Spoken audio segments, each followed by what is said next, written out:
Hello and welcome along to Exchanges, the Alex Martin podcast. Today we have a truly exceptional guest, one of the most respected minds in the legal world, an expert in her field. She is the one, the only, Gemma Sullivan. We are back. First question straight off the bat. What do you think of Tottenham? Shit. Give a clap for that, Ben. Joe, what do you think of Tottenham? Sorry? A little bit nervous? Yeah, a little bit. Never done this before, but I'm sure you'll be gentle with me. You probably couldn't find a more comfortable table to be around, to be honest. Yeah. We're going to jump straight into it. I know that you've known Alex for quite a while, but I want you to tell me what your first impressions of him were. And I understand there was a little bit of a hiccup upon the first meeting. Do you want to talk us through that, maybe? Well, I actually don't remember it, to be honest. It was such a long time ago. Is this you're talking about that? It wasn't our first meeting, but we went to a Oh, Ross, I know which one you're talking at some about. point we were chatting on a one-to-one on a nice level, and then suddenly you burst into tears and ran off. I did. That isn't not quite. Alex does have that effect on people from time to time. It was it was a work stew. It was just client entertainment, big party, and obviously had quite a few drinks. And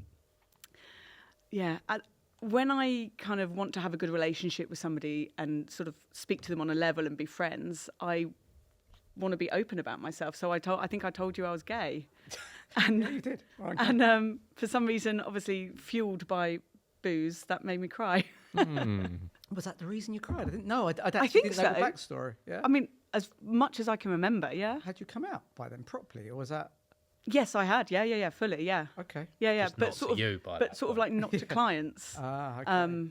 And I was, I think it was like my first year or so at Philip Ross. Okay. So, yeah. You obviously must have felt quite comfortable with Alex straight away. Yeah, did. How do you react to that? How do you...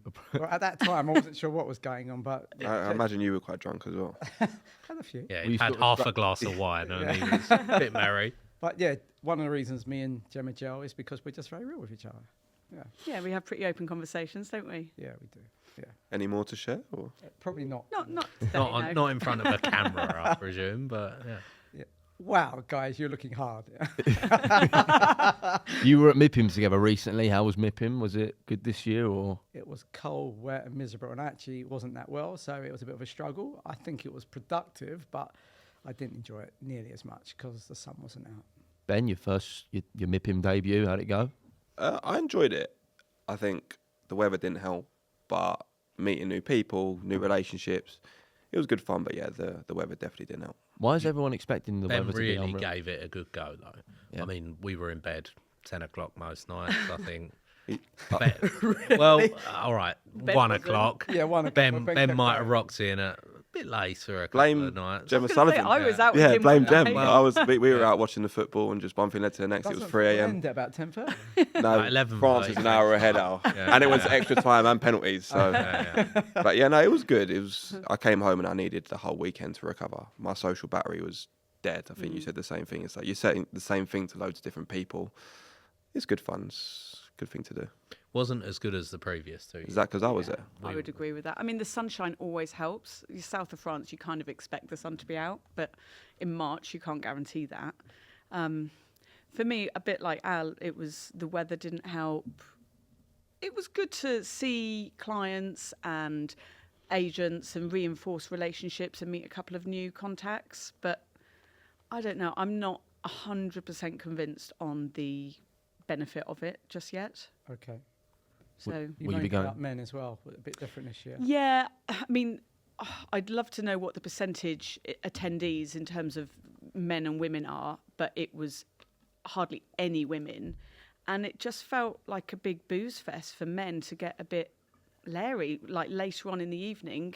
And like I spoke to some of my female colleagues that went, and yeah, they experienced the same thing. I heard it as well from people I've been out there before with, and they hadn't had problems before. It must have been something to do with the rain, being inside and drinking even more alcohol. Yeah. I would have thought it was the opposite though. When the sun's shining, you just forget what you're putting away. But I don't know. Yeah. They're drowning their sorrows because of the rain. That's the problem.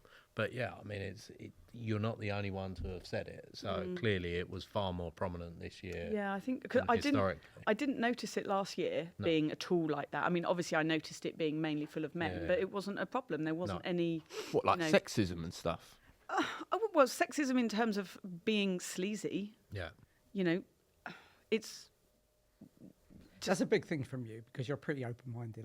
yeah. I let's mean, face it. I don't feel threatened, Yeah. but I am a bit like, come on, this is just boring. Yeah, but there's a difference between a joke and actually just Yeah. trying to be annoying. Yeah. And I think they're quite I different. just think people probably weren't thinking of the repercussions, what comes from that, and it's booze fueled. But What do you say? yeah. When you go there, what stays there? yeah, but stuff like that, people bring it home with them. It's just unnecessary Yeah. and shouldn't really happen, especially when it's a work related. I mean, people get up to what they want in their personal Yeah. time, but I mean, obviously, we are there to kind of let our hair down and, you know, meet people in a relaxed environment. Yeah. But it just kind of, I think you have to draw the line a bit where you start trying to come on to women without any invitation whatsoever. I think people maybe should wear name tags and have their company under it, so they can't behave like that. So Yeah, but you know say who they that are. it's like it's not like people don't know who each other are. It's like you come back and you recognise someone who is saying something inappropriate. You're going to know who they are, and automatically you can have an opinion on them. So I don't think I hear what you're saying, but it's or social media is a powerful Yeah. thing now. LinkedIn, I mean, everyone that was out there has put a post out in there in some form. Yeah. You're going to come across whoever those we actually people have. were I in. think we should. Yeah, I mean, but it's short-sighted from people, I think, more than Yeah. anything. Just not thinking of the repercussions. But it's sad to think that people went through that and had to deal with that. I mean, we didn't. The rain was the worst thing for us, but yeah. It's interesting. I wonder if anyone watching this can relate. I mean, that's why this podcast was started, to talk about things that maybe other property podcasts are too scared to talk about or don't want to talk about. So yeah, interesting to know if anyone can relate. But let's move away from MIPIM and back to Gemma. Talk me through your childhood. I understand you were quite clever. Maybe still quite clever. But I understand you were. She's an Arsenal fan, so probably not. I mean, Smart come on. move. Yeah. Matt, you didn't say that to any of us when you were introducing us. Well, you went to Cambridge? No, God, Where? no. Where'd you go? Reading. Oh, I trained at a law firm in Oxford, which might give the impression that I went to Oxford University, Right, but I right. didn't know. okay. So Reading, Got that's a degree, respectable, That's something. Yeah, yeah. I've got a Matt, degree. Yeah, your well, researchers have let you down there Yeah. badly. big we time. know. You know who told me We that. know who the number one Wow, researcher who was. thinks I went as to well. Cambridge? I think you can guess. Yeah. Yeah.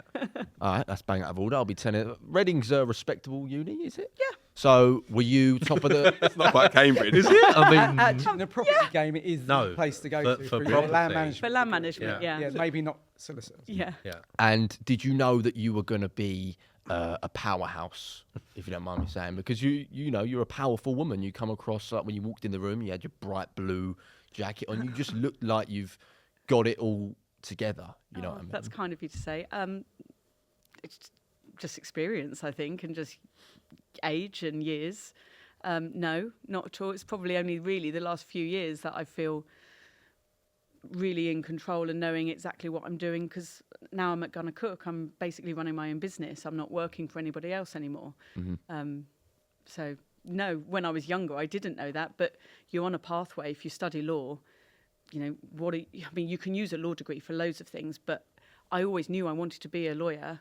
And so you're on quite a formulaic path. You know, you do a law degree, you go to law school, you then get a training contract and you qualify. Where did that? Why law? Why did you want to? Truthfully, I think it was from watching Ally McBeal when I Really? was about 14. That was well. Yeah. Yeah. Showing your age. Yeah. With you. Sally Mc- I was Yeah, just I going to mean- ask. Oh my No God. comment. Do you know what? No. No. I've heard of it, but I It can't. was say. massive in its time. Really? Why are you pretending like you knew who it was? No, I've heard of Ali McBeal. No, he I was. can't He was going, say. oh, So it's only me and Al that know. Yeah. Ally I was McBeal. winging it. Yeah. Yeah. She was the lawyer, obviously. Yeah, yeah, yeah. Okay. I knew And it. like, There you obviously, go. as soon as you say to your parents, "Oh, I think I want to be a lawyer," obviously they jumped on it and were just delighted with that and kind of never let me forget it. So And you've never diverted away from that. It's always no, been. Okay. no, I didn't take any gap years. I just cracked on, and like luckily, I actually really enjoy what I do, That's good. which is lucky because I know, especially in property, I know a lot of lawyers who, when they did their training contract and did a bit of property, they just thought, "Oh God, this is so boring," but my brain works in that way, so that's lucky. And the path to Gunner Cook, where you mentioned you're at now, a big firm, was that clear? Was it easy? Was it? No, you? it wasn't something I ever really had in mind, because the Gunner Cook has like a different model to normal law firms. So every lawyer there is a consultant, essentially. We all run our own business, and we pay Gunner Cook 30% of our fees, and that covers, our professional indemnity insurance, the back office staff, all the support, the offices that they give us to work in. But I eat what I kill, so I make it, or I get paid if I work. If I don't get paid. It's not something I ever thought I was going to do. But I think as I got a bit older, I've always had this kind of itch that I wanted to scratch of running my own business. And I thought, well, being a lawyer, I'm never going to be able to get to do that. And I think it's because, when I grew up, my dad ran his own business. So I was always around, him not working for anyone else other than himself. And that's what I wanted to do. So now I've got the best of both worlds, because I get to practice law and run a business. So. Yeah, that's an interesting setup. I didn't know that's how it works. Is that common amongst law firms, or? It's becoming more so. Normally, I would say it's not that common, but I think it's probably the way the world is going, the legal world in the UK, certainly. I don't have any office politics to deal with. There's no bureaucracy. There's no one bitching about who gets paid what, because we all get paid whatever we do. Mm-hmm. So nobody can be unhappy. And everyone is really happy at Gunner Cook. It's so weird. Like every year we have our annual conference in Oxford where we go overnight, and we have this dinner, and there's 300 lawyers all gathered, and everyone is delighted to be there. It's so weird. So this might be a stupid question. Can you get sacked? It's such a you question. Well, no, it's a good question. I actually didn't think you could, but somebody told me the other day that if basically you just sat on your ass and didn't bill anything, you would probably be asked to move on. But I think you have to really not be billing anything, because obviously each lawyer does cost Gunner Cook a certain amount of money. But everyone just... I don't know anyone who's been asked to leave. How's it been sort of managing the two? We work with you on a range of different transactions. We get how busy you are. Timing, clearly you get the assistance from Gunner Cook, but how are you managing your time between running your own desk, so to speak? And when I say I run my own business, literally all I do is just practice law. Yeah. There's no, having to do admin stuff, really. When I first started, I was swamped with work. And so I decided to take on an employee. Yeah. So I've now got Amy, who's brilliant. She's my associate. She works with me. And between, we're a team. Like, you guys have met her and worked with her. And, she has taken a big load off of my plate, basically. And, and who knows what will happen next, whether or not there'll be somebody else joining the team, as if and when I want to grow the business. And why Gunner Cook? I was introduced to them by the recruitment agent that introduced me to Philip Ross, and it was in lockdown, and Gunner Cook were hosting an online seminar, and he said, look, just join it, no commitment. And again, that was really when I was like, I think this is what I want to do, like running my own business. And I sat on it for about a year because, I had a real strong relationship with my boss at Philip Ross, and I didn't want to sort of leave him, in the lurch. But eventually I did make the jump, and I just thought, well, do you know what? What's the worst that can happen? I can not get any work, not get paid, and okay, if that happens, then I'll just go back into a traditional law firm. And I'm pleased to say, touch wood, it's all gone great. Was there reasons while at Philip Ross that you were thinking of jumping? Was there politics? Was there some stuff that making you unhappy? Yeah, I'd say, COVID happened. There were a lot of financial difficulties. Partners had left. When I joined Philip Ross, I think it was probably a law firm 50 fee earner strong. And over the years, it just diminished, and it wasn't the same firm when I left as when I joined, which is a real shame. But, and I stayed as long as I could, but ultimately at the end of the day, you have to do what is right for you. Despite the loyalty that I had to my boss, I decided to jump ship. And I don't regret it. No, certainly not. I'm going to ask a question to the members of Alex Martin before I ask you this.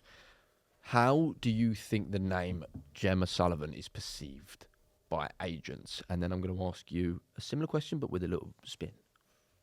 I think you've got yourself a very good name. When I mentioned you, you have gravitas, and agents want to deal with you. They're very pleased to hear you're on the other side of the table. Yeah. I agree. I mean, I've spoken to agents in the sector where I've recommended you to act on buyers' tenants' behalf, and it's sort of great. That's a solicitor we can trust. We know who's going to get it done, and facilitate. That's a word we've used a lot in the past pods. We know firsthand that you're not just raising points to stall and make things difficult or posture, which we've spoken about that other solicitors may have historically. You want to get the deal done. I mean, it's your business. It's on to the next deal, and it's probably the word churn for you. You've got such a backlog of other deals. You just want to get it done, which is, I mean, it's a pleasure to work with you on transactions. You're not the cheapest, Gemma. No. No, I'm not. Yeah, I was going to say. Yeah. Get what you We've been But told you that get what before. you pay for. On certain deals, we recommend Gemma, and they're like, I'm always recommending Yeah. Gemma, but they just can't afford you. Yeah. You're worth every penny, but they don't realise, if you pay peanuts, you get monkeys. Yeah. that's a compliment in disguise. You pay for your cheap man pays twice. Do you ever do mate rate? Make rate? Mate rate. Oh, Are mate you asking rates. for yourself? Yeah. Mates rates. Very When's Matt going to rarely. need us? Very rarely. Sometimes. Do you never do know, like Joe. bulk orders? Not really. I'm pretty firm with my fees, because Amy and I are in a fortunate position where we have a lot of work on our desks. Obviously, if that dried up, I'd have conversations with clients about fees, but I'm in a position where I don't have to. And if you don't want to pay it, I totally get that. That's fine. But if I dropped my fees, I know what would happen. It would go to the bottom of the pile for Really? me. To the Yeah, bottom. yeah, because I'd be like, well, everyone else is paying this rate. Yeah. Why am I going to give this preferential treatment? So I'm afraid that is what would happen. So it's better that everyone pays the same. And I'm pretty transparent in what I charge. But yeah, it has been commented on that it can be high. Yeah. So, go on, I sir. was just going to say, like in any sector, but specifically what you do, how much of your business is repeat business, the same sort of clients? Yeah. And what sort of clearly, if it is a lot, there's justification there for what you do, I would have thought. I haven't looked at the figures, but I would estimate probably about 80% are from the same clients. Are they propcos or are they? I mean, we just done a deal in the Odeon in Beckenham. That was a church introduced. Yeah. But is that the unusual or is? Yeah, so that's unusual because they're probably not going to be a repeat client so much. They were a referral. I think you referred Yeah, I did. him to me. So they're probably going to be a one-off. I know that they are quite active for that kind of client in the property world. So I hope they will come back, but they're not going to be the ones that are giving me 10, 20, 30 instructions a year. So yeah, that's quite unusual, but that was a great deal. It was. Thank you. And now I want to ask you, how do you think the name Gemma Sullivan is perceived by other solicitors? I dread to think. I really have no idea. I mean, there are some lawyers that I have dealt with before, and bar one, I would say it's always nice. We see each other's names on heads of terms and we reach out and say, oh, it's great to be working with you again. Look forward to it. And that definitely helps facilitate the deal. Mm-hmm. Definitely. There's no like nitpicking over silly points, or if I object to a point, I can say, look, the reason I'm objecting to this is because, they will know that it's not me just being an idiot, just trying to score points. There's so many solicitors out there. I think most of them probably haven't heard of me. Really? No, I wouldn't. I don't know. I wouldn't have thought so. Do you think there's the same, like we talk about competition amongst agents, do you think there's the same competition amongst solicitors where you're competing up against each other or not really? What in trying to get the same work? Yeah, just like, in terms of work. Yeah, I guess, yes, I think there is. I mean, certainly I've seen solicitors like sharking around my clients on LinkedIn, liking, and I know that these clients are totally committed to me. And I've seen other solicitors liking their posts and commenting on them. And I just Sliding in. think, well, good luck to you, you know. Can I ask a question? I mean, a lot of what we've done on the pod previously, people probably look at it and think we're bashing solicitors, and where does that come from? What's your view of working alongside other solicitors? I mean, we've said you're there, and when we work with you, you're there to facilitate. How many solicitors that you're working opposing? Do you ever clash that often, or Not that often. Yeah. I don't think we clash. I actually think solicitors that I'm dealing with have got better in like the last couple of years. Yeah. Sorry, is that respect for you because you've got yourself a better name? I don't know. I don't. I wouldn't have thought so. I just feel that they are approaching the deal to get it done in the same way. Not all of them, but I feel that there are more. That is happening more and more. But I did obviously watch Tom's comments on the last podcast, and it really got me thinking. Like, my initial reaction was, "This is really harsh. This is really unfair." Because we could say exactly the same thing about agents. But Which then, you said. Yeah. But then, you did go on to elaborate to say, not all solicitors are like that. We work with some really good solicitors, and but the other pushback I thought about was, we might be ducking agents for a reason. We might be instructed to avoid taking agents and solicitors' calls. And, that's pretty harsh that your professional reputation gets bashed when you're just doing your job. But that's the way it is. Do you meet a phrase I always talk about is ego? Happens with agents, and I feel it sometimes talking to lawyers as well. Look, everyone needs an ego in this business, but you've got to have it under control. Yeah. And some lawyers and some agents, definitely. oh my God, that ego gets in the way. Yeah. I mean, I'm probably guilty of it in myself sometimes. Like, there are certain things that really piss me off with lawyers on the other side. Lazy lawyers, like, really annoy me, when... But how could you become a lawyer if you're lazy? Because it takes so much hard Because work. they're wanting me to do their job for them. So I send them a draft contract or a draft lease, and their job is to go through it and mark it up and send me back their amendments. But they'll send me an email saying, please insert this provision in favour of my client. And I'm like, well, Shortcutters. do your own job. I'm not going to draft a provision in favour of your client. If you want it, draft it, send it to me. It's just things like that just annoy me. Yeah. So, are there any specific red flags when it comes to, is there anything that makes you not want to work with somebody specifically if you hear something or see something and you, like an alert, a siren goes off in your head, I don't want to work with that person? Is that a buyer? Is that a solicitor? What? Or both? Or both, yeah. I prefer working in terms of... I mean, with a solicitor, you can't really choose who you're working with, but I presume more on the buyer side, if you've got someone that wants to instruct you, I presume where you are so busy now, if there's a client maybe that you're not always getting on with. I introduce you to some colourful characters at times, so here you go. Do you ever get to a point where you think, actually, it's probably more hassle than what it's worth to take this sort of work on? And how often are you Not encountering very. that? I mean, it's very hard to turn work away. When you see the money there, there's money to be earned. Let's It's do your it. business as well at the end of the day. But actually, recently, I've full-blown sacked a client. Really? Because for a couple of reasons. First of all, the instructions are not clear. And so when it comes to the crunch on a deal, it's hectic, it's chaotic, and actually it causes me stress, and I don't need it. And secondly, we worked on a transaction together where that same thing happened, and he threw me under the bus and blamed me and made out that it was my fault. And when somebody also working in the transaction on the finance side told me, I made the decision there and then. No, I'm not doing it anymore. No.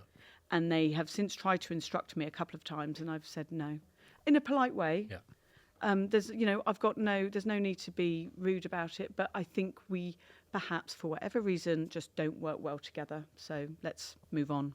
I asked Tom a question in the previous podcast when he was talking about solicitors, and I asked him if a solicitor was to see a clip of this podcast on LinkedIn and heard solicitors being bashed, what is the mentality like amongst the majority of solicitors? Would they take offence to that, or would they try and up their game, do you think? Well, certainly my immediate reaction was to take offence, and then I thought about it some more, and actually it made me think, how can Amy and I change how we work? Because I get it, it's all about communication. Now, obviously, we've all worked together on several transactions, and we communicate brilliantly. Yep. Like, you phone, we answer. And I do have some other agents that I work with where I have the same relationship. And surprise, surprise, if I think about it, they're the ones who have referred work to me. There are other agents where I probably haven't, not avoided them, but I haven't copied them in, or I haven't updated them as regularly. And it did make me think, maybe that's all it takes. It's just communication. So I agree with that. Yeah. I can get hold of you, and that's one of the reasons I love you, is that I can send you a WhatsApp at 10 at night and you will respond. And it's like, great. And I'm not expecting you to respond, but I want it off my book. I've pushed that out there, but then you respond. So that communication is everything. And as you know, I hate reading anything. I'm dyslexic, so much prefer to talk to you and just see how it is. Yeah, I blind copy you in on emails, and then you say, what's happening? Yeah. Yeah, he's not known for reading it. Yeah. No, you read like dear whoever it is, and then you Boring. The first paragraph. Yeah. You Don't mentioned, sorry, go on. Don't worry. You mentioned before, when the money is there, it's difficult to sort of turn your back to it, turn away from it. How do you prioritize your commitments? Do you value money over relationships, or vice versa? It's a tough question. Yeah. Ultimately, it's relationships. If I think about what's on my desk, the most important thing to me is my relationships, because actually maintain those relationships and it creates the most money. So that's more lucrative than just a one-off deal that's got a high fee. So I try to give as good a service as I can and keep everything going at the same time, but ultimately it's relationships that win. I'm actually going to throw that question at you as well. 100% agree. Yeah. It's all about relationships. I'm almost not worried about the fee from my point of view. I'm not obviously I'm commercially minded, but if there's someone I actually trust and respect, if there is an issue, I'm happy to dump that fee and say, the money's yours. If you've got the ump with me, I much prefer to repeat business further down the line. Actually, throwing a name out there, Ben Wallace, Bernard Gordon. I absolutely adore the guy. I think we get on great, but we are ultimately competitors in the market. But we're on a level that if you guys irritate him or his staff irritate you, me and him know we can have a conversation and we'll sort it out. Yeah. Would you encourage a solicitor that doesn't quite have the money yet to have that mentality from the get-go? Because everyone needs money. Do you think that newbies should prioritise the money first and then? No, because newbies will be working for a traditional law firm, right? So they're not going to they're going to be on a salary. They're not going to directly benefit from how much they bill necessarily, not in the same way that I would. When you're a newbie, it's all about building relationships, because if you get good relationships, wherever you go, your clients will follow, because it's you that they like. It's not the law firm that you work for necessarily. It's you, and they'll follow you. So that would be my advice to junior lawyers: is do a good job, maintain good relationships, and the rest will follow. I think that's where agency differs a little bit. When people start in the agency sector, it's all about, right, what can I churn out? I need to get pounds in. It's a commission-based role. The longer you're in it, the longer you see repeat business, relationships, that's where the business comes from. So I think it starts off differently in an agency world, but slowly but surely we end up at the same position. In the same place. It is relationships. That's what drives the business. Yeah. Would you agree, Ben? I don't know if I would. No? I think you'd say that where you are now is all based on relationships you built from the start, no? Yeah. But Alex would have been hustling from day one. That's Yeah, the but to difference. build those relationships. No, not- 100. not- You're not trying to do deals to piss people off, but you just at the start you need to build that pipeline. There's a and huge it's- moral compass out Yeah. there, yeah. Yeah. And I see it with agents, and you get it. And agents don't trust other agents unless you've got a big bond between you, because everyone's chasing that deal, and you'll get shut on.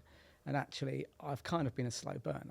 I genuinely, a phrase I use all the time, that karma. I'm like, I don't care. If you burn me, you burn me. Yeah. And I'll just know for future reference. And yeah, I've been burnt loads of times, but the relationships I've got are real. And they are proper foundations for the business. And that's why the business is here now. How often do you have transactions where there is an agent on the other side as well? 50%, maybe more. Really? Yeah. Okay. I mean, actually more than 50%. it's more than It's all the Yeah, yeah. acquisition stuff. Yeah, it's the acquisition, both it's sides of it. 100%. It's only now that we're rolling in with the instructions that that's changed. Yeah. And we want to work with people we get on with. Yeah, absolutely. So, I mean, clearly an agent, when we're selling sites, I mean, the people we're dealing with are not property people. So it's a hand-holding process. If they've got an agent acting on their behalf, we can almost take it a little bit more seriously because they've got someone guiding them through the process. It's so much Not easier, only isn't it? makes their life easier, it makes our life easier simultaneously. And yeah, I mean, not every deal is easy, but you'd think 8 times out of 10 with an agent on the other side, it should help the deal progress And that bit smoother. do you know most of the agents that you are coming across on the other side? Do you already know them, or are they, a bit like me, they're just different ones every time? I'd say one of us there's 90% chance that one of us has heard of him or heard of their organisation. And then if you're having problems, you kind of put it out to other friends and say, does someone know this guy? Yeah. Can I get to talk to him? Yeah. And have It's a a real small world. conversation. Yeah, it is. Like with yourself, it's Yeah. a small world. Yeah. Everyone knows someone. Yeah. And if you're not getting through to someone or they're not giving you what you're trying to get out of it, there's always other people in the sector that you can lean on, and that's how it's relationships. Yeah. It's all comes back to that. Yeah. Probably only with me, 4 or 5 relationships within kind of my sector, get those instructions. Yeah. That's how I built the business. Yeah. Yeah, very important. And I've tried not burning those relationships, but Done a good job. come close. Yeah, Come close a couple of times. Yeah. Still time. I'm going to ask you both the same question, but I don't want you to tell me the answer. I don't know if you're allowed to. Are you allowed to publicly say what deals you've done together? Probably, but If I Yeah, I would say that we can. okay, I'm going to ask a question. Don't answer it yet because I'm going to give a countdown and then I'll see what the answers are. My What memory. is your favourite deal that you've done together? Oh, I know. Okay, I'm going to on after one, right? I'm going to give you I 5. got it. Hold on, let me think. Go on, have a think. You You might knew need, straight away. you might need to give out 30. Yeah. Yeah, but Jem loves the thrill of the I'm probably deal going to as say a well. deal that Alex wasn't working Yeah. on. Yeah, I'm yeah, pretty but- sure he was. But I You think thought of it straight away. Yeah. You love the thrill No, of but- the deal. Yeah. So I Yeah, presume can I- it's can I- quite a no, can I complex caveat this? transaction. Gemma might as well be an agent. She loves the game. She loves the play and what's going on and keeping the plate spinning and saying, okay, we can't announce that bit of information till we know this bit of information. And it's like a puzzle that comes together. And we, over a period of be it a week or be it 12 months, it all comes together and then bang, we can press the button and make it happen. Okay. So she's getting a different buzz. The ones that I love are the ones where I get a very good return from. Don't So we they all? go, Yeah. and there was a couple very early doors, which one of them you nearly messed up on, by the way. Don't no. Wait, I want to ask a question. I want to ask a question. Do you have an answer? 'Cause I then do, you but can it discuss. won't be the same. You might be. It won't be. All right. After one, ready? No, I'm not ready. I'm thinking. No, I've just got it. say I've got what- my one, All right, but that's ready? because I've done well from it. 3, 2, 1. Streatham. Barking, sorry. Oh. Yeah, Ooh. I get Stratham. Stratham was a clever deal. Yeah. Really clever deal. That took putting together. Why Streatham? Because there were quite a lot of moving parts to it, and it was quite complicated, but totally doable. And I think I completed it halfway up Snowdon. Yeah. So Yeah, I get my why you question said is. that, but that was immensely painful for me. I had the relationship with the buyer, the pastor, and there were times he was on the phone to me just, yeah, this is unacceptable, Alex. I thought we had a relationship and you're letting me down here. And we got it over the line and he loves me now, but there were times where I thought I burnt my relationship because it got that stressful. How do you celebrate a deal like that halfway up a mountain? Is it get me to the bottom and get me a glass of champagne? well, actually, or- I didn't. I wasn't. I was in the middle of the Four Peaks Challenge, and I didn't climb Mount Snowdon because of this deal. Wow, okay. And I was with one of my friends, and who wasn't climbing. The other two were up the mountain. We were in the car, but I didn't have any internet, and it was pouring with rain. So I was in like the visitor centre, logged onto their Wi-Fi, trying to do this deal, and did it. Got back in the car with my friend, and just like, I don't know, I think I cracked open a gin and a tin. Yeah. Just Respect. That's it. Do you get is it a sense of relief once a deal like that is done, yeah, it's a or- relief and satisfaction. Yeah. Yeah. 'Cause I we was took- really pleased. Yeah, in the We last spoke podcast, about you it. said it's not even a relief anymore. It's just like onto the next. Certain deals are. I mean, such when an it's old man now. I know. I mean, yeah, less said Miserable. about Looks it and all, yeah, doesn't it? yeah. Well, yeah. But it's we talk about it all the time. Now it is the thrill of the deal almost as sort of not on every transaction, but seems to be waning on certain deals. There are some that still it's relief and satisfaction once it happens, but it's then on to the next one. Yeah, I'm yeah, sure it's, yeah. But that's subjective. That depends on who you are as a person. Yeah, I said I disagree with that. Obviously I've been in the game a lot less time than you two have, and you as well. But I still, You calling Gemma old? I'm calling you all old. Yeah, okay. I still get a thrill. Even Yeah. the little deals complete. It's I was Yeah. working for 6 months on that. Me What's and the Amy point in actually doing worked it? on one. It was a tiny rental in Northwest London. It was like 20 grand a year, but we called each other after and went, glad to got that one over the line. Yeah. So, like, it's still a bit of a thrill. I don't know. Yeah, that just shows you saying, what's the point in doing it? It's the deal. We're deal junkies. No, but what's the point in doing it if you can't reap your rewards? If you're never satisfied? You build relationships. The amount of people I've done deals with, and once the deal happens with a party, as far as I'm concerned, they're my friend for life. And I will help. I'll go out my way to help them. They'll ring me. We've got banter. They've paid me a fee already, so they've proven themselves as very honourable people, and I will help them. And it kind of rolls like a snowball down, and the relationship grows and grows, Yeah. and other business comes from it. That's definitely true. Like Streatham is a prime example for Yeah. me on that. Like one of my clients' partners on that, I think that was the first time that he'd been introduced to me, and he's now become one of my biggest clients. That's good. So, yeah. And why barking? I think it's an It obvious made answer. it was very early days in my sort of career, and it made me a good amount of money that made me feel comfortable. Nice. Yeah. For how long? How long did it take to spend it all? That's, yeah. Leave it alone. Yeah. This is a segment I wanted to bring up. Nothing to do with property. I understand you're a big gooner. Yep. Joe? Arsenal. Come on, you Huh? Reds. Where did that all start? Because I'm gonna guess your age. Don't do that. Let me guess. This is Don't a do it. risky business. Let me guess. 21. 42. I'm 40. Oh. That's what Arsenal does to you. Yeah. It's That's giving me true. some great. Imagine what being a Spurs fan No, feels like. I am 41 next month. Okay. That's All right, a good so get. Not bad. That's Not Yeah. bad. Yeah. Not bad. 1 year. No tickets for you anytime soon. Yeah. Yeah. Oh yeah, I heard you giving away free tickets for fun. By the way. No, I just take select preferred contacts and clients to the football with me. Say that. I'll see how it is. Ben and I are going to the Real Madrid match next week. Come on, We're going to lose 8 now. Not next week, was it next week? No, week after Week next. after next year, yeah. So, you grew up in an era where women football wasn't as big as it is now. How young or how old were you when you fell in love with Arsenal? Because women didn't really go to football Yeah. back in the day.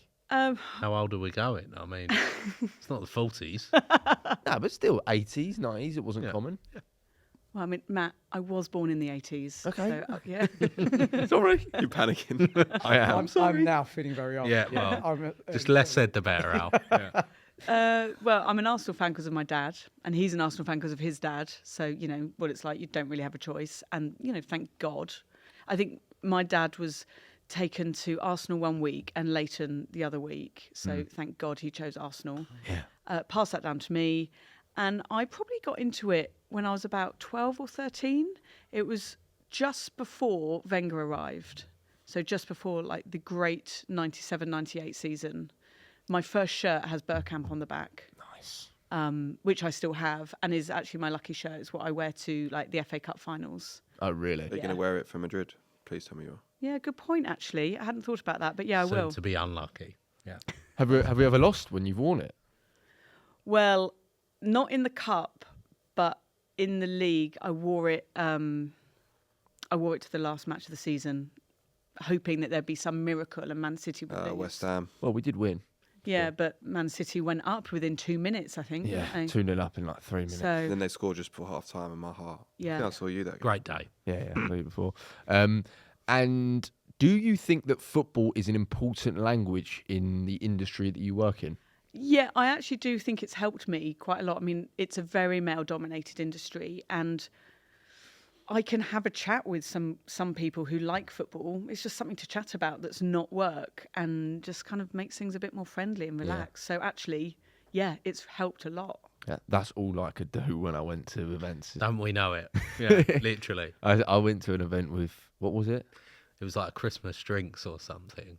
Yeah. And it was like, put the penny in, Matt, and you'll get an Arsenal score from 2000. No, there's a different one where we asked the guy if he likes football. Oh, no, it was a Gerald Eve. Oh, he said he Christmas likes drinks. snowboarding. Or Rowing. No, rowing. No, the Right. worst is when they're like, "No, I'm a rugby fan." Rugby. I'm like, Yeah. "Okay, I like, Who I likes like, that? I've See got you no later. chat." I on like that. my rugby. but Rugby, it was- he can. No, I'm a fan of rowing. Rowing. We thought at that point, should we move? Yeah. Okay, so yeah, that's all I could talk about, and it seemed to work. Did a deal, obviously. Sorry. Did you? Uxbridge. Yeah. Actually, which Amy is about to complete on the sale of. Oh, next really? week. So Oh, yeah. we let it. Matt let it apparently, and So Matt's we're due about some to- commission Hang then, on, is hang he? on a minute. No, hang on. I could do with a bit of commission. Yeah, I'm sure might get you to Madrid. Wait, hang on. Won't You be serious? happening. So we let the building when Matt was with us probably 3 years ago. Matt let it apparently, and then we've agreed a sale to the tenant. Who was the tenant? Amy Who's the is- tenant, Matt? Hang on. You wear it. You Samara. wear, no, you wear it. Close. Shweta. But, Yeah. Close. Yeah. Shweta Barley. Yeah. Yeah. Ball. All right, where is Close. my... No. It's No? a no from me. Where do you see yourself in 5 years, Gemma? Well, I will be 45 in 5 years. Not 47, Matt. No. Still at Gonna Cook for sure. Still doing what I'm doing, hopefully, and hopefully with a bigger team around me. Actually, yeah. So do you have your own floor? No, No. no. So it's at the moment the team is just me and Amy, and we work in the Gonna Cook office where all the other kind of lawyers work. If you come in, it's a hot desk situation, so you come in as and when, and yeah, that's. Will you be that successful that you're working abroad as a tax exile? If I was an orphan, yes, I would. Okay. 100%. Last year, just over a year ago, Jenny and I went to South Africa for 2 months and I worked remotely out there, and it was brilliant. Cape Town. Yeah, absolutely loved it, and I would 100% do that again, without question. But I've got a mum, and I can't leave her. So for the time being, no, it's UK only. But Until office, how often are you in? Is it a daily thing or? I pretty much go in every day. Yeah. But that's just because I don't like working from home. Yeah. It doesn't. I'm not very good working from home. No. And any incidents getting to the office recently you want to elaborate on, or? Yeah, Yeah. yeah. I don't know about this. Neither. I think you do. I think you do. Yeah. I fell down the stairs on the bus. Oh, yeah, I do, yeah. And broke my arm. What? I mean, Yeah, have you not seen this? I think we went out pre-Christmas for drinks, and you were my partner. At, Oh! Yeah.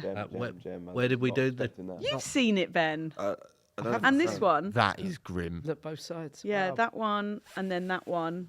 Was the bone sticking out? No, I mean, you could see it, but it wasn't through the skin.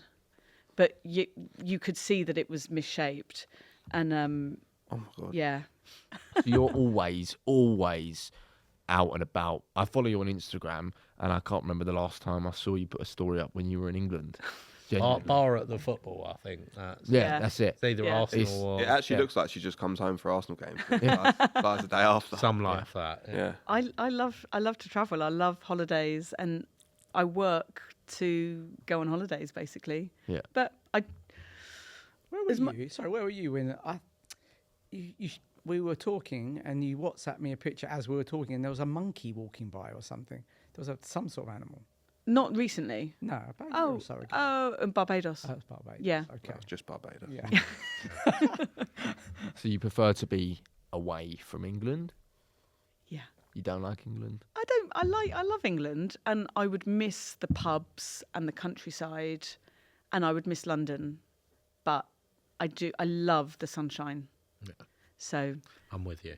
and Barbados is ideal because Yeah. it's 4 hours behind. I can get up at 6 or 7 a.m., do a few hours, then go to the beach, and then I'm on my phone if I have to be until like lunchtime. Then it's the end of the working day in the UK, and then you've got the afternoon. That's what I said when Oh, Tom yeah. was here. Yeah. The best trip. Yeah. Because the afternoons, you got it to yourself. Yeah. The working day's over if there's a few Yeah. bits to be done.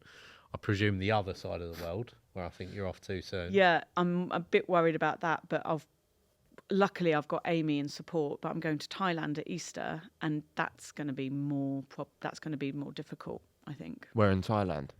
We're travelling around, so we fly into Kuala Lumpur in Malaysia, and then we island hop up to Koh Lipe, Koh Lanta, then Krabi, and then back to Kuala Lumpur for a couple of days, and then home. Nice. And we spoke about responsibility and anxiety when being away, of having your phone close. As it's your business, how do you manage that? At first, very badly. Like, I found it very stressful. And then I took a business coach on, and my business coach really helped me manage how I can step away from the business, manage the client's expectations, because everyone deserves a holiday and clients appreciate that as well.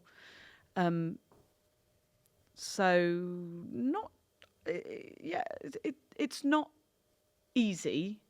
Christmas is the only time that you can really have a holiday. I love Christmas, not because I love Christmas, but I love it because nothing happens. Everyone's switched on. Yeah. It's the only time. It's really the only time that I can properly relax. The rest of the time, you just have to manage it, and yeah, I mean, I'm lucky. I have Amy, who will be working in the London office whilst I'm away. If anything like really urgent happens, nothing really urgently terrible has ever happened, but yeah. It's always It's that hard. hanging over you. Yeah. It's, Yeah. I think we all share that. Yeah. Yeah. So you said that you exchanged on Streatham when you were halfway up Snowdon? Yeah, I think it was a completion. Was it exchange or completion? I can't I think remember. it was pretty much simultaneous. wasn't Yeah, no, I think you're right. Yeah. And have you ever exchanged or completed in any other weird and wonderful places? Is your researcher telling you something that I can't remember? No? I did once outside a restaurant at like 10 o'clock at night. And again, it was in my early days at Gonna Cook. And I was so stressed about it has to be done. It has to be done. And it was great. The client was delighted. But sometimes I do think, is it necessary? Do you always have to be on 24/7? And I think sometimes the answer is no. But you have to be able to make the judgment call. If something is really urgent, you do it. Sometimes it can wait until the morning, provided the client's happy. Yeah. What's your quickest ever exchange? 24 hours. Really? Yeah. But that doesn't happen very often anymore. Was that common more so 10 years ago? Yeah. Yeah. Yeah, in my early days at Philip Ross. Yeah. Yeah. Tended exchanges. Yeah. They're few and Yeah. far between. How does that Yeah. work? Yeah. I heard Yeah, the I phrase don't- attended exchange, but you literally sit opposite them? I've only ever done one attended exchange where I just went to the offices, sat in one of their conference rooms, went through the papers. it was totally pointless actually being there, because I could have just gone through the papers at my desk, because then I emailed the associate my inquiries and he answered them, and yeah, he wasn't actually across the table from me. So, And how much of it is a battle for something that quickly? Are you just having to take a view on a lot of things, or well, it's all up to the client. really? Yeah, I mean, there will be certain things that I will flag and say, you can take a view on this, it's entirely up to you, but these are the implications, and that's up to the client. There will be certain things that I'll say, you cannot take a view on this. So I had one recently where I said, you will not get funding on this. Like, if you want to develop this site, you will not get development funding. Can we cover it by insurance? Very unlikely, but let me try. And we've actually found a workaround. But sometimes you have to be firm and give clients advice that they don't want to hear. Yep. And in your experience, are there solicitors who are not scared of clients, but scared to give the advice that might scupper a deal, or a lot of the time? I mean, No, I think it's the opposite. really, Yeah. overly. I think solicitors are so terrified of doing anything wrong, because we're the ones in the coconut shy. It's our professional indemnity insurance. And it is insured. We are insured. So if I was sued, it's not coming directly out of my pocket. But Reputationally. and it just really takes it out of your morale. I mean, luckily, touch wood, I've never had one. But, I've come close, and it makes you feel like shit. Yeah, I can imagine. This might be a controversial point, but I heard from the previous podcast that some solicitors get heads of terms and then try to renegotiate the commercial terms. What's your view on that? I don't do that. That's not what you're there. That's not my job. Yeah. Like, especially when it's difficult. If you've got a really, really green client, so a lease is a prime example. They are taking a lease, and they've agreed X, Y, and Z, and you're like, these are really, really bad terms.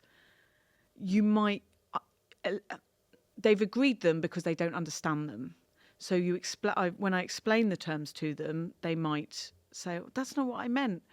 I try not to get involved in it, and I try to say, well, if that's not what you meant, you need to talk to the agency about it now. But otherwise, it's not my job to negotiate the commercial terms. My job is to get the deal done with the other lawyer on the other side. On a similar note, I think today I sent you some heads of terms. I know you're going to be acting on behalf of the seller. I just sent them to you to make sure they made sense in terms of a solicitor's world. And you came back with a couple of points about change this, change that, just so that you know exactly what you're taking on. And that transparency is so much better than me sending them to you and then you saying, I'm not sure, But also, I know what a buyer's lawyer is going to say. When they receive my draft contract, they're going to look at that against the heads of terms, and it just is so much easier if they see, that term is specified in the heads. So The wording's key. Yeah. Another one of my pet peeves is when the solicitor wants you to keep amending the heads of terms. Heads of terms are a draft document that you bounce off, and then things change through negotiation and issues. Remember Ben Hanwell, where we then had to put a lease in there, and then the lawyer kept slamming the brakes on and say, no, change the heads of terms before I do it. Every single amendment we made to a term or to the lease or to the structure of the deal, can you change that point in the heads of terms? And I just kept saying, but it's not relevant to the heads of terms were just a draft of the deal that was agreed. Yeah, contract's out. Oh my God, can we roll it? Can we negotiate? And she just slams the brakes on. And she still is, by the way. Okay. Yeah, certain solicitors we come up. I think anal is probably the Yeah. one. But Why, Gemma? Why? From a solicitor's point of view, is that laziness? And I just No, I mean, they're not being lazy, are The they? opposite, I think. are Because they just trying to protect themselves on every possible? I think they're trying to justify their fee, probably. It's definitely not laziness, But because they're not. Laziness would be not to bother replying to you, just be like, yeah, that's fine. But they're not facilitating. Their client No. wants this sale to happen with this lease in place, and it's killing the deal. I mean, Power move. Whatever I mean, we are cynical at the best of times, and we'll talk about it. And is it just they're justifying another fee rate for another hour's work? but who is the client? Who is their client? Is it somebody very inexperienced? Yeah, I mean, it's a church, but they're They're actually not. They're quite screwed on. and they're selling the building, but the party aren't in a position to complete on the purchase. So the party taking buying are occupation. taking occupation. So then we now need a lease in place. So it's a little bit messy, but Yeah, everyone's happy. Everyone's happy. They all want it to happen. Ultimately- and she says, no, send me an email, redo the heads of terms, and I'm not doing anything until that's back in Her writing. client actually drew up a draft lease off his own back. He had one that he used, and he was like, I am comfortable with them being in there on this lease. And she was like, no, it doesn't work with me. Which And I it guess doesn't- legally, like, I get. But it doesn't work until she's got the heads of terms, and then she'll do the work on it once the heads of terms have been It's making my amended. skin crawl thinking. I about mean, it. ultimately, a lawyer, unless it's illegal, should be doing what their client says. Yeah. Like, and the client needs to be firmer with Yeah. her. But again, you don't know if you're being played or not, because they might be saying, my lawyer says this.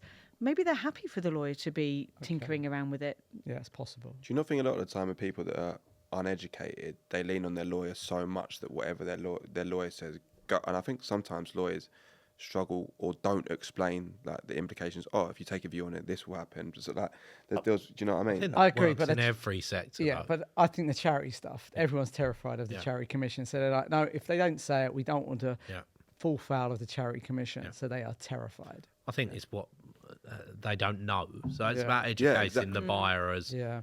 we've got to do that as their agent, not just Yeah. their solicitor. But likewise, if I speak to my accountant or I more live on every knowledgeable, word yeah. they tell Yeah, me. of course. So it works both ways. No, I'm not saying it's a bad. I'm Yeah. saying it's just the truth. Is they're Yeah. more knowledgeable than they are. So Yeah. Honestly, though, it's that word facilitate. Yeah. It drives me mad. Should have But made this podcast facilitating. Yeah. for Alex Yeah. Martin. Thank you. On just a question for Gem, we've been seen to bash solicitors. How often do you disagree and come to blows with agents, reversing it the other way? Is that a common practice for you? I know we do a lot of work with you, and we've Particularly, never. sorry, I can say, when Yeah. you're out having drinks with your fellow solicitors, oh my God. Oh yeah, I mean, Yeah. we slag you guys off all the time. Not you guys. obviously. you did But just say you we've guys. spoken about. I mean, I said it in one of the pods that I had a full-on shouting match with a solicitor because, as I was being advised, he was standing in the way of the transaction, and I felt like at the time he was. How often, in reverse, does that happen with solicitors berating agents or disagreements? I don't think it happens that often. No. Like, we are so, as a breed, we're so consumed with behaving professionally. I don't think we would like rant and rave and have a go at somebody unless we got really, really pushed. Yeah, I just don't think it happens. I think, and also if we don't want to talk, if somebody doesn't want to talk to you, you just don't pick up the phone. That's completely fair. I mean, there's one transaction I can think of where Amy and I were really ducking the agent. And why were we doing that? It's because those were our instructions. Yeah. I mean, that agent probably thinks Amy and I are crap because we never picked up the phone, but we were instructed not to. So in that respect, it's harsh. Okay. But what can we do? That's eye-opening, actually. It's good to know. How would you like agents to change?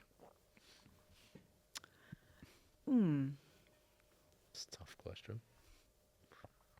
The best agents I've worked with, where I don't know them, they phoned me at the very beginning, introduced themselves over the phone, and said, if there's anything I can do to help you, please just pick up the phone. And it does make a bit of a difference. It does make you think, oh, okay, they're nice. That's good to hear, because Yeah. we try and do that, but we don't Yeah. always do it. It's difficult because you get bogged down in the day-to-day. Yeah, absolutely. With all the will in the world, at every transaction Yeah. I agree, I'd love to pick the phone up, have a good conversation, set it off on the Yeah. right footing.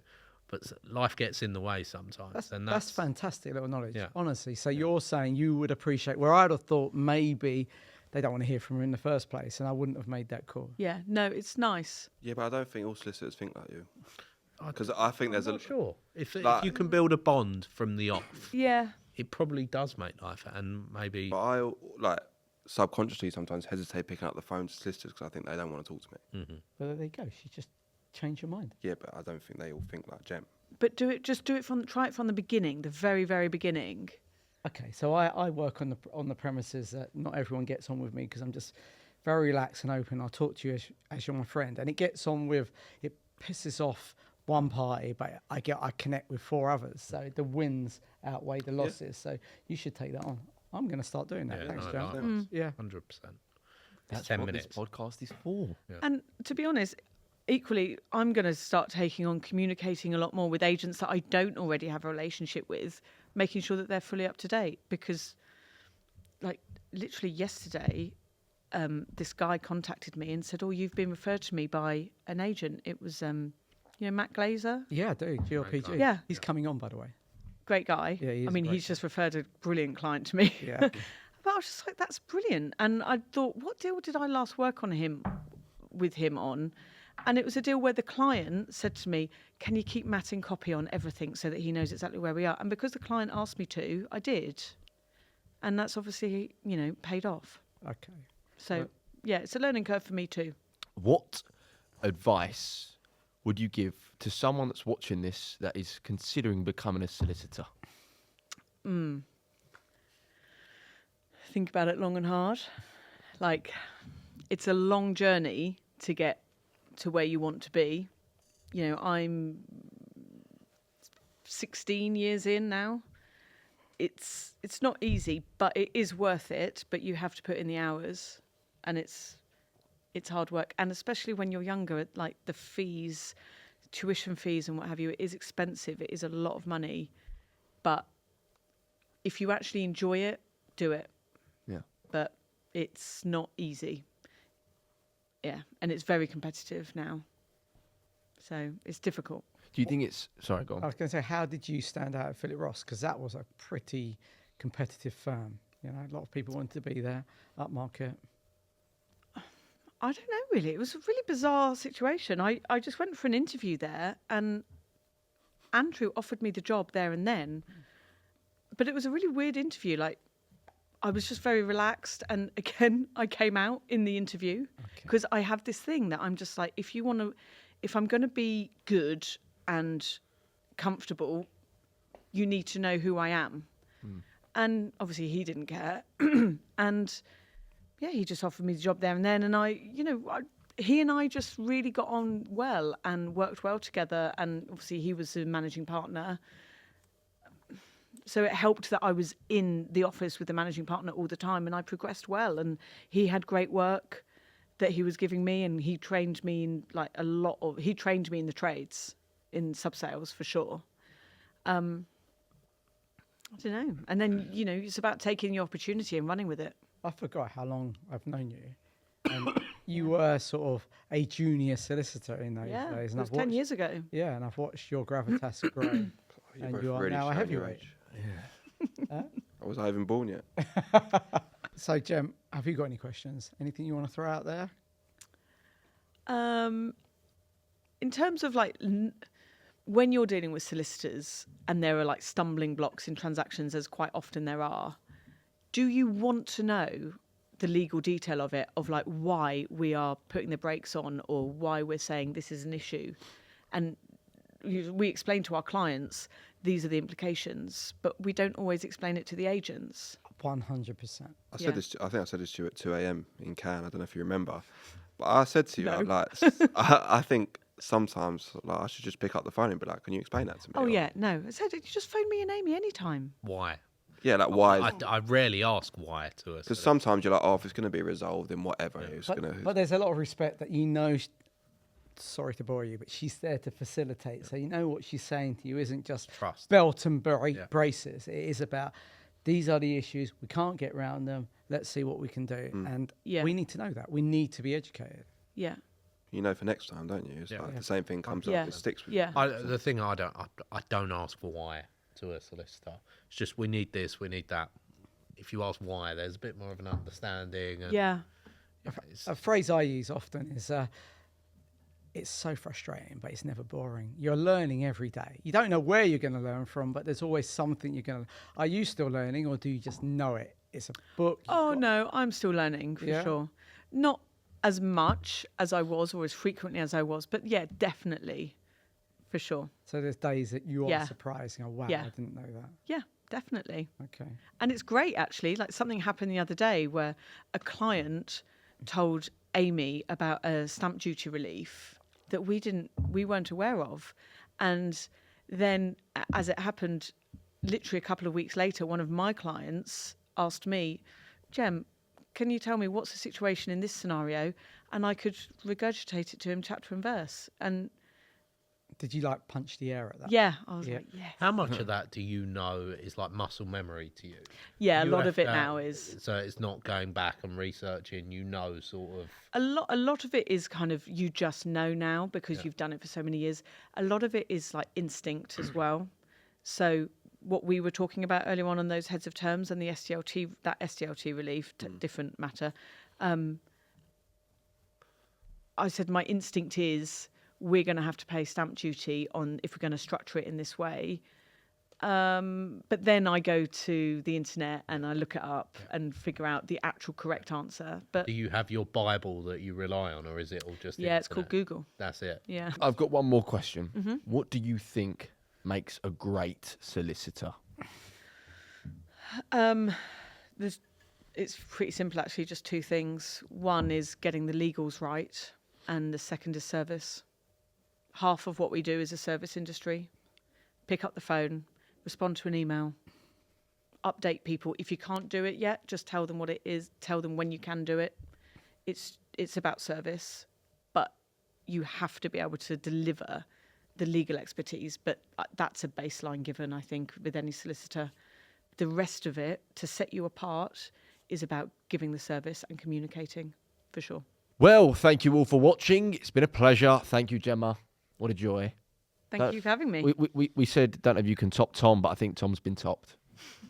Sorry, Tom. Thank you for watching. Should we raise our mugs? No worries. Till next time.